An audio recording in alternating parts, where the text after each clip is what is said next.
Halo, saya Karenda Saputra, NIM 1921019, Prodi Akuntansi, mahasiswa Universitas Katolik Musi Caritas. Di sini saya akan melakukan video presentasi untuk memenuhi mata kuliah perilaku organisasi yang diampu oleh dosen Dr. Heri Setiawan, STMT IPM. Sebelum lanjut, jangan lupa subscribe dan nyalain loncengnya.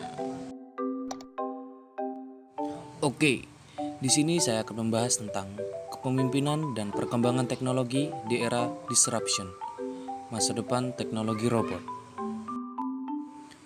Kemajuan teknologi sebuah gawai dapat mengubah pola hidup dan interaksi sosial.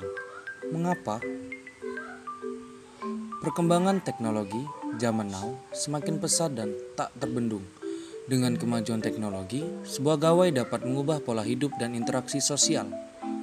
Akibatnya, anak zaman now usia 6-12 tahun, khususnya generasi Z, lebih senang menyendiri dalam melakukan aktivitas serta lebih memilih berinteraksi sosial melalui gawai atau komputer di rumah.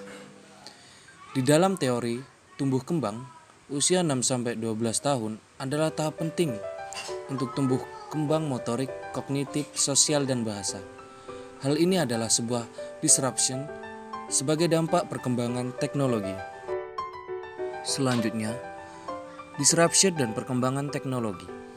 Untuk menjelaskan hubungan disruption dengan perkembangan teknologi, sebagai contoh, televisi menggeser peran radio.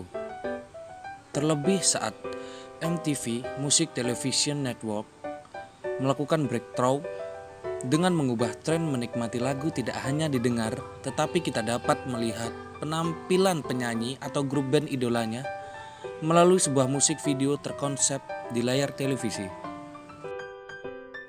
Lalu, leadership di era disruptive.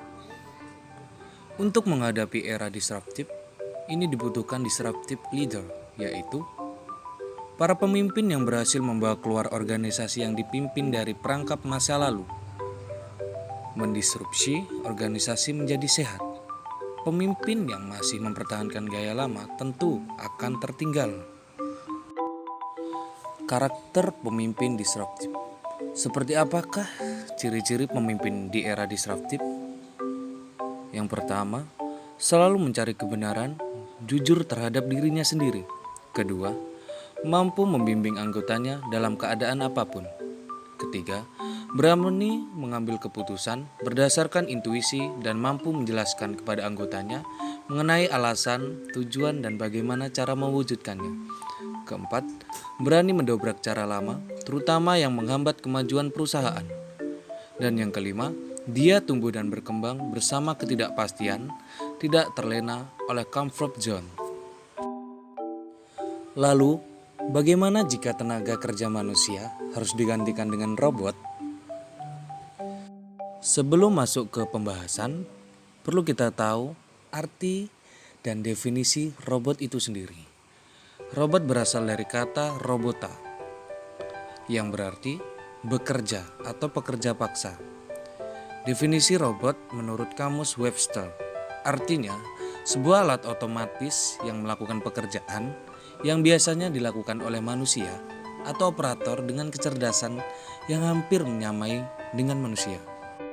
Untuk perkembangan robot itu sendiri, sejak 1940 sampai 1952 dengan sistem master slave adalah sistem mekanis yang mampu menggerakkan lengan robot dari jauh oleh operator secara duplikasi. Alat ini disebut juga sistem manipulator atau teleoperator atau telekerik. Lalu tahun 1952 MIT mengembangkan mesin NC atau numerical control yang pertama kali. Untuk abad robot itu sendiri sejak 1952 sampai 1970, awal abad robot. Kedua 1970 sampai 1980 di mana perkembangan robot industri. Dan yang terakhir 1980 sampai sekarang, yaitu kemajuan demi kemajuan robot. Tentunya ada keuntungan dan kekurangan robot bagi perusahaan. untuk keuntungannya, pertama, fleksibel. Kedua, menghemat biaya. Ketiga, peluang untuk meningkatkan keterampilan. Lalu, untuk kekurangan robot itu sendiri, yang pertama, mematikan peran customer service. Kedua, tidak bisa menjawab seluruh keluhan dari konsumen.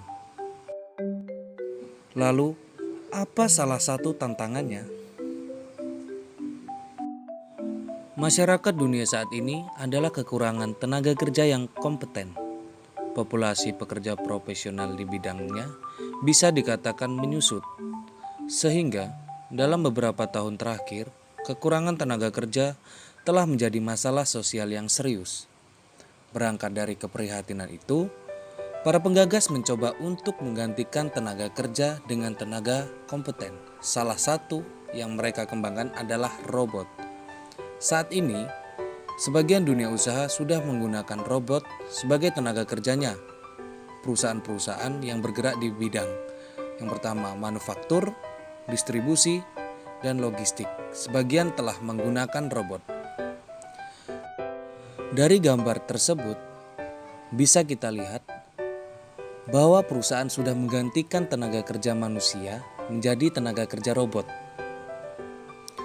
Walau banyak pro dan kontra soal perlunya tenaga manusia digantikan robot, nyatanya hal ini sudah terjadi.